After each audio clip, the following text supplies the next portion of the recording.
அது hi friends அனைவருக்கும் வணக்கம். எல்லாரும் பேசலாம் ஓகேங்களா. இப்போ வந்து வீட்டிலேருந்து கிளம்புறோம். இப்போ ஈவினிங் 6:30 மணி ஆகிடுச்சு. வீட்டுக்கு கிளம்பும்போது வழியில் வந்து சாவித்திரி பொருட்கள்லாம் வாங்கிக்கலாம் அப்படின்னு சொல்லிட்டு இப்போ வந்து கிளம்புறோம். வீட்டிலேருந்து கிளம்பும்போது மாமனாரும் மாமியாரும் நின்றுட்டு இருந்தாங்க. அப்படியே வந்து ஃபோனை ஜஸ்ட்டு கையில் பிடிச்சிட்டு இருந்தேன். அப்புறம் பெரியவர் வந்து வண்டியை தள்ள முடியுதான்னு ட்ரை பண்ணிட்டு இருந்தார். சின்னவர் வந்து இப்போ தான் வந்து சைக்கிள் கொண்டு வந்து வச்சான். மறுபடியும் எங்கேயோ கிளம்பிட்டான்னு சொல்லிட்டு பசங்க எங்கேன்னு சொல்லிட்டு எங்கள் மாமனாருக்கு மாமியாராக எல்லோரும் பேசிகிட்டு இருந்தாங்க. அதான் நானும் சொல்லிட்டு இருக்கேன்.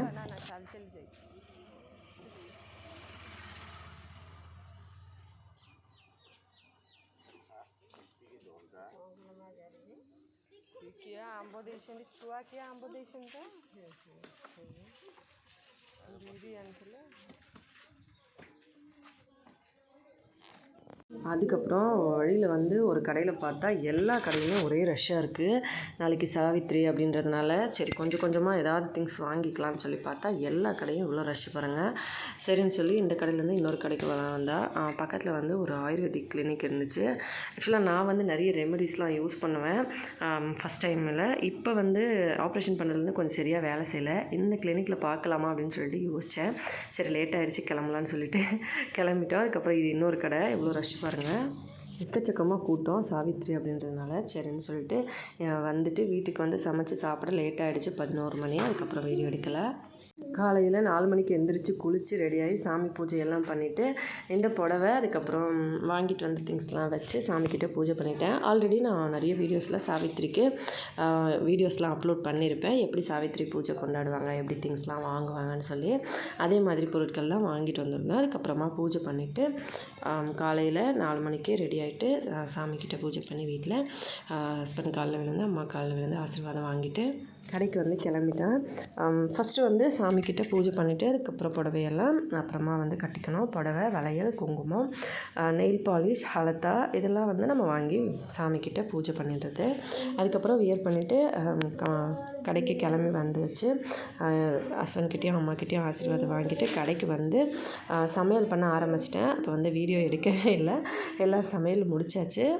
எப்பவும் போல் கடையில் வந்துட்டு என்னென்ன சமைச்சிருக்கோம்னா எப்பவும் போல் ரெகுலர் தான். இட்லி, தோசை, சாம்பார், சட்னி, வடை, அப்புறமா கேசரி, சாம்பார், பட்டாணி குழம்பு செஞ்சுருக்கோம். நேற்று வந்து ஈவினிங் வீட்டுக்கு வரதுக்கு லேட் ஆகிடுச்சு.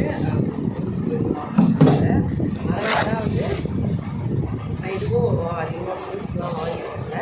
நான் வந்து சரி வீட்டுக்கு வந்துடுவாங்க, எப்படியும் காலையில் 10 மணிக்கு மேலே தான் சாப்பிடுவேன். கடை தரப்பும் வாங்கிக்கலாம் அப்படின்னு சொல்லிட்டு வந்துட்டோம். இப்போ வந்து காலையில் 4 மணிக்கு எழுந்திரிச்சிட்டு இன்றைக்கி வந்து சீக்கிரமாக எழுந்திரிச்சோம். 4 மணிக்கு எழுந்திரிச்சு எல்லா வேலையும் முடிச்சுட்டு சாமி பூஜை பண்ணிவிட்டு இதெல்லாம் படிச்சுட்டு சாமிக்கு பூஜை பண்ணும்போது பூஜை பண்ணிவிட்டு அதுக்கப்புறம் இந்த புடவை, குங்குமம், அலத்தா, வளையல், பாலிஷ் இதெல்லாம் வந்து சாமிக்கிட்ட வச்சு பூஜை பண்ணிவிட்டு அதுக்கப்புறமா வந்து நம்ம வந்து வியர் பண்ணிக்கணும். பிடிச்சாலும் நான் ஆல்ரெடி வீடியோவில் சொல்லியிருந்தேன் இல்லையா, அம்மா வீட்டிலேருந்து எல்லாம் கொண்டு வந்துருப்பாங்க. அம்மா வந்து என் கூட இருக்கிறதுனால அம்மா வந்து கொடுத்தேன்னா நாங்கள் கொடுத்தேன் அப்படின்றது தான். அதனால் வந்து ஹஸ்பண்ட் வந்து எப்போவுமே எனக்கு பிடிச்ச மாதிரியே எல்லாமே வாங்கி கொடுத்துருவாரு. நான் ஆல்ரெடி வீடியோவில் சொல்லியிருந்தேன். அந்த மாதிரி வந்து இந்த சாரீ சென்னையிலேருந்து வரும்போது வாங்கிட்டு வந்துருக்காங்க. நான் ரொம்ப நாள் ஆச்சு வியர் பண்ணவே இல்லை. எங்கேயும் மோஸ்ட்லி வெளியிலேயே போகிறதில்ல எதுக்கு சொல்லிட்டு வச்சுருந்தேன். சரி சாவித்திரி அன்றைக்கி வியர் பண்ணிக்கலாம்னு சொல்லிட்டு இன்றைக்கி வந்து இதை வியர் பண்ணேன். எனக்கு சரி தான் கொண்டு வந்தேன். ப்ளவுஸ் வந்து ஸ்டிச் பண்ணல, சரி பழைய ப்ளவுஸே வந்து போட்டுக்கிட்டேன். சாவித்திரியில் வந்து புது புடவை, நெயில் பாலிஷ், குங்குமம், வளையல், அதுக்கப்புறம் மெஹந்தி, ஹலத்தா, அதுக்கப்புறம் இதுதான் வந்து மெயினான பொருட்கள். மீதி எல்லாம் வந்து அவங்க வீட்டிலேருந்து கொடுக்குறது தான். Stationery items. அப்புறமா பொண்ணு வந்து நல்ல அந்த மங்களகரமாக இருக்கணும் எப்போவுமே வீட்டுக்காரர் கூட அப்படின்னு சொல்லிட்டு அவங்க வீட்டிலேருந்து சந்தோஷமாக கொடுக்குற பொருட்கள் தான். என்னென்ன கொடுக்குறோமோ அவங்களோட வசதிக்கு ஏற்ற மாதிரி ஒரு சிலர் சேரீ கொடுப்பாங்க, ஒரு சிலர் புடவை கொடுப்பாங்க, காட்டனா இல்லை இந்த மாதிரி சேரீ பட்டு சேரீ அந்த மாதிரி அவங்க இருக்கும்.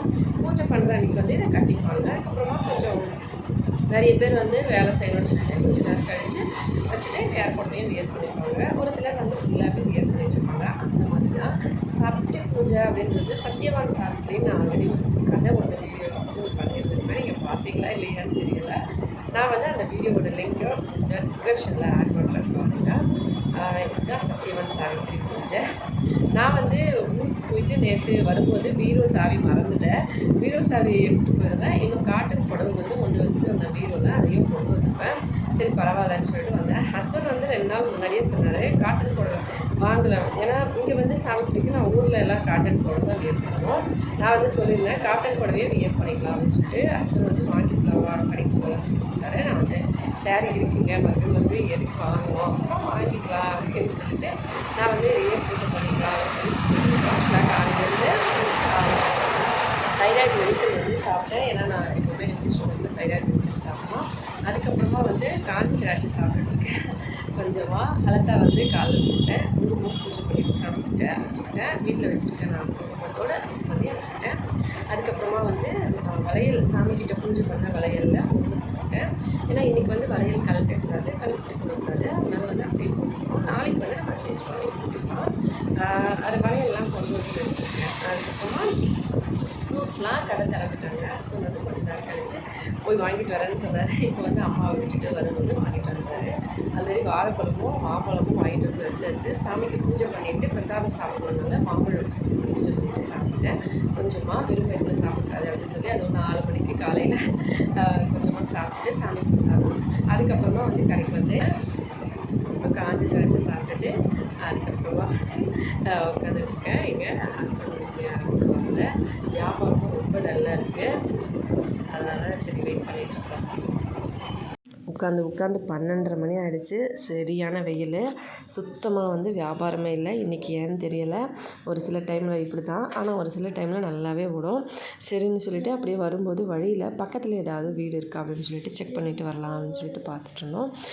வழியில் பார்த்தோம் சரியான வெயில். சரி வீட்டுக்கு கிளம்பலாம் அப்படின்னு சொல்லிட்டு பக்கத்துலேயே இருக்குதுன்னு சொன்னாங்க. அதனால் செக் பண்ணலான்னு பார்த்தோம். அது வந்து செட் ஆகிற மாதிரி தெரியலை. அதுக்கப்புறம் வீட்டுக்கு வந்தாச்சு. வீட்டுக்கு வந்த அப்புறமா சாப்பாடு டால்மா மட்டும் செஞ்சேன். உளுத்தம்பருப்பு வந்து எண்ணெயில் வறுத்துட்டு அதை நசுக்கிட்டு ஒரு சைட் டிஷ் மட்டும் ரெடி பண்ணியிருந்தேன். ஹஸ்பண்டும் பசங்களும் அம்மாவும் சாப்பிட்டுக்கிட்டாங்க. நான் வந்து கொஞ்சம் ஃப்ரூட்ஸு சாப்பிட்டேன். பலாப்பழம் வாங்கணும்னு நேற்று நினச்சேன் ஊருக்கு போகும்போது. ஆனால் வாங்க முடியல. வரும்போது லேட் ஆகிடுச்சு. ஏன்னா இங்கே வந்து குட்டி குட்டி சைஸில் பலாப்பழம் விற்பாங்க. நல்லா செம்ம ஸ்வீட்டாக இருக்கும் பழுத்தது. ஆனால் வாங்கலை. கொஞ்சம் வாழைப்பழமும் காஞ்ச திராட்சை பாதாம் அதுக்கப்புறமா ஜூஸ்லாம் குடித்தேன். கொஞ்சம் ஹார்லிக்ஸ் வந்து குடிக்கலாம் அப்படின்னு சொல்லிட்டு பால் காய்ச்சி குடிக்கலான்னு சொல்லி ரெடி பண்ணேன். நான் குடிக்கல இன்னும் பசிக்கல. அதனால் அப்படியே வச்சுருக்கேன். சாவித்திரி விரதம் ஒடிசாவில் எப்படி கொண்டாடுவாங்கன்னு சொல்லி ஆல்ரெடி நான் நிறைய வீடியோஸில் சொல்லியிருப்பேன். அதனால தான் இந்த வீடியோவில் டீட்டெயிலாக சொல்லலை. ஆக்சுவலாக வந்து இதுக்கு முன்னாடி ஒரு வீடியோ போட்டிருப்பேன். அந்த வீடியோவில் வந்து நான் ஒரு சில விஷயங்கள் சொல்லியிருந்தேன். ஒடிசாவில் வந்து அண்ணன் தம்பி வந்து இந்த மாதிரி பார்த்துப்பாங்க அப்படின்னு சொல்லி.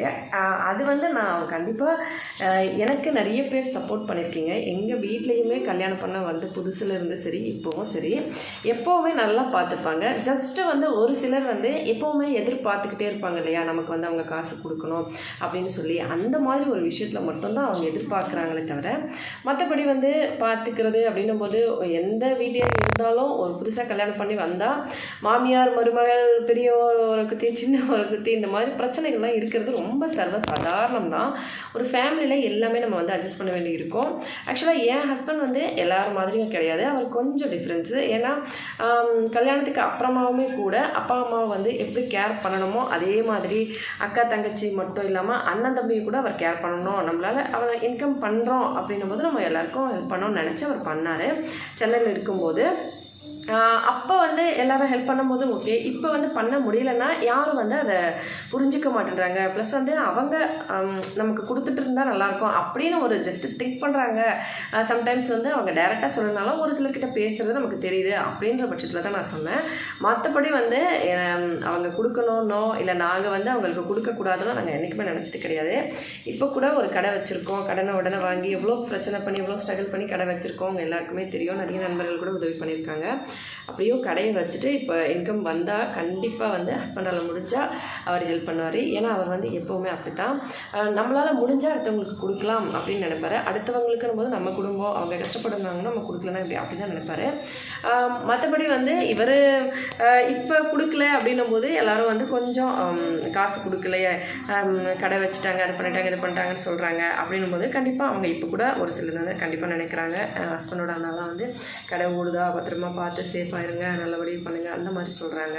அவங்களால ஜஸ்ட்டு வந்து மணி வந்து இன்கம் பண்ண முடியலை, ஏன்னா வேலை வாய்ப்பு ரொம்ப கம்மி, வெளியில் போகாமல் வீட்டிலே இருக்காங்க அப்படின்றதுனால ஒரு சில எதிர்பார்ப்புகள் எல்லாருமே இருக்கும். கொஞ்சம் அதிகமாக எதிர்பார்க்குறாங்களோ அப்படின்னு தான் நான் சொன்னேன். மற்றபடி வந்து எதுவும் கிடையாது. ரெண்டாவது வந்து ஓரக்குத்தி அப்படின்றவங்க எல்லா வீட்லேயுமே தான் பெரியவங்க, அதுவும் பெரியவங்க சின்னவங்கன்றதை அந்த ரொம்ப பார்ப்பாங்க. கண்டிப்பாக வந்து பெரியவங்க அப்படின்னும் போது ஒடிஷாவோட வேறு ஓல்டு கல்ச்சர் நான் ஆல்ரெடி நிறைய வீடியோஸில் சொல்லியிருப்பேன். அவங்க வேறு எப்போவுமே ஊரில் இருந்து மாமியார் மாமனார் வந்து கேர் பண்ணுறாங்க, எல்லாமே எடுத்துக்கிறாங்க, அது வேறு விஷயம். இருந்தாலும் அவங்க தானே எல்லாமே செஞ்சு கொடுக்குறாங்க. அதனால் வந்து அவங்க எல்லாமே நான் தான் பெருசு, நான் தான் வந்து எல்லாமே அப்படின்ற மாதிரி அவங்க நினைப்பாங்க. அதை தான் நான் சொன்னேன். சம்டைம்ஸ் வந்து கொஞ்சம் அன்கம்ஃபர்டபுளாக இருக்கும், கொஞ்சம் எமோஷ்னல் ஆகிடும். இதுவும் வந்து இந்த அண்ணன் தம்பி விஷயங்கள், ரஜோ, சாவித்ரி, பிரதமாஷ்டமி, நிறைய விஷயங்கள் இருக்குது ஒடிஷாவில். அந்த மாதிரி விஷயத்துக்கெல்லாம் அவங்க வரும்போது கொஞ்சம் வந்து பந்தா பண்ணி சொல்கிறது, நம்ம அவங்க வீட்டிலேருந்து அதை வந்து அப்படி வந்து அதை சொல்லும் போது நமக்கு வந்து சரி, நமக்கு வந்து என் ஹஸ்பண்ட் சொன்ன மாதிரி உனக்கு என்ன பிரச்சனை, அவங்களுக்குனால அம்மா வீட்டிலேருந்து வந்து பார்க்குறாங்க, உங்க கூடவே அம்மா இருக்காங்களா, அப்புறம் என்ன ஃபீலிங், உனக்கு நான் எல்லாமே வாங்கி தரேன், அப்புறம் என்ன அப்படி சொல்கிற மாதிரி நானுமே சிரிச்சிருவேன் சம்டைம்ஸு. ஒரு சில டைமில் ஜஸ்ட் ஹஸ்பண்டுக்கு கொஞ்சம் ஹெல்ப்ஃபுல்லாக இருந்திருக்கலாம் அப்படின்னு தான் தோணும். மற்றபடி வந்து எதுவும் பிரச்சனை கிடையாது. நான் இதை சொல்லணும்னு நினச்சேன். சம்டைம்ஸ் நம்ம எதிரில் வந்து நம்ம திருப்பி பெரிய மருமக சின்ன மருமக அப்படின்ற அந்த பட்சத்தை வந்து காட்டும் போது நமக்கு கொஞ்சம் அன்கம்ஃபர்டபுளாக இருக்கும் இல்லையா? நீங்களும் அதை ஃபீல் பண்ணியிருக்கீங்களா? சம்டைம்ஸ் எப்பயாவது ஃபீல் பண்ணியிருந்தா சொல்லுங்கள். ஏன்னா பெரிய மருமகன்னும் போது கொஞ்சம் ஃபஸ்ட்டு வந்து வந்திருப்பாங்க, அவங்களும் கண்டிப்பாக கேர் பண்ணியிருப்பாங்க, குடும்பத்தை நல்லா எல்லாம் பார்த்துருப்பாங்க. அப்படி இருக்கும்போது அவங்க வந்து நான் வந்து எப்போவுமே பெருசாக இருக்கணும் அப்படின்னு சொல்லி நினைக்கிறாங்க. ஹஸ்பண்ட் வந்து எவ்வளோ வந்து பண்ணியிருந்தாலுமே இப்போவும் அதே மாதிரி பண்ணணும் அப்படின்னு நினைக்கிறது தான் நான் வந்து சொல்லி காமிச்சேன். மற்றபடி என் ஹஸ்பண்ட் வந்து அவங்க நினச்சாலும் சரி நினைக்கலனாலும் சரி அவர் செய்கிறத கண்டிப்பாக செய்வார். அவங்க எப்படி இருந்தாலும் சரி நம்ம வந்து சரியாக இருக்கணும் அப்படின்றது என் ஹஸ்பண்டோட குறிக்கோள். நானும் அவருக்கு ஏற்ற மாதிரி இருக்கணும்னு நினைப்பேன். கடவுள் வந்து கண்டிப்பாக எது நடந்ததோ அது நன்றாகவே நடந்தது, எது நடக்கிறதோ அதுவும் நன்றாகவே நடக்கிறது, எது நடக்க போவதும் அதுவே நன்றாகவும் நடக்கும் அப்படின்னு சொல்லி நம்ம நம்பணும் அப்படின்னு சொல்லுவார். நம்மளோட கடமையில் நம்ம சரியாக இருக்கணும் அப்படின்னு சொல்லுவார். அந்த மாதிரி தான் இருக்கிறோம். மற்றபடி வந்து எதுவும் பிரச்சனை கிடையாது. ஜஸ்ட்டு கொஞ்சம் எமோஷனல் ஆகிட்டேன், அவ்வளோதான். அதோடு வந்து நிறைய நண்பர்கள் வந்து கேட்பாங்க, ஒடிஷாவில் மேரேஜ் பண்ணால் அங்கே கல்ச்சர் எப்படி இருக்கும், அங்கே எப்படி இப்படி அப்படின்னு சொல்லி. அதை வந்து இது ஒரு விஷயமா இருக்கட்டும் தெரிஞ்சுப்பாங்க அப்படின்னு சொல்லி தான் நான் சொன்னேன். ஏன்னா நிறைய பேருக்கு வந்து தெரியாது இல்லையா, ஓ இந்த மாதிரி ஒன்று இருக்கா அப்படின்னு சொல்லி. அவங்க தெரிஞ்சிருந்தால் முதல்ல இருந்து அவங்க வீட்லேயே சொல்லிடுவாங்க, கண்டிப்பாக நீ பொருள் வாங்கி கொடுக்குறீங்க இல்லையோ உங்கள் காசு வந்து கொடுத்துடணும் அப்படின்னு சொல்லி. அந்த மாதிரி ஒரு சிலர் இருக்காங்க. அதுக்காக தான் நான் வந்து சொன்னேன். கல்ச்சர் பற்றி கேட்டிருந்தாங்க, அதுக்காகவும் சொல்லணும்னு நினச்சேன். மற்றபடி வந்து ஃபீலிங்லாம் கிடையாது. ஜஸ்ட்டு சம்டைம்ஸ் எமோஷ்னல், அவ்வளோதான். எந்த பொண்ணாக இருந்தாலும் ஹஸ்பண்ட் வீட்டுக்கு வரும்போது அந்த டிஃப்ரென்ஸ் கண்டிப்பாக இருக்கும். அது உங்களுக்கெல்லாம் நான் சொல்ல வேண்டிய கிடையாது, எல்லாருக்குமே தெரிஞ்சிருக்கும். அந்த மாதிரி தான். எல்லோரும் வீடியோ பிடிச்சிருந்தால் லைக் பண்ணி ஷேர் பண்ணி சப்ஸ்கிரைப் பண்ணுங்கள். ஹெல்தியாக சாப்பிட்டு சந்தோஷமாக சேஃபாக பத்திரமா வருங்க. நன்றி, வணக்கம்.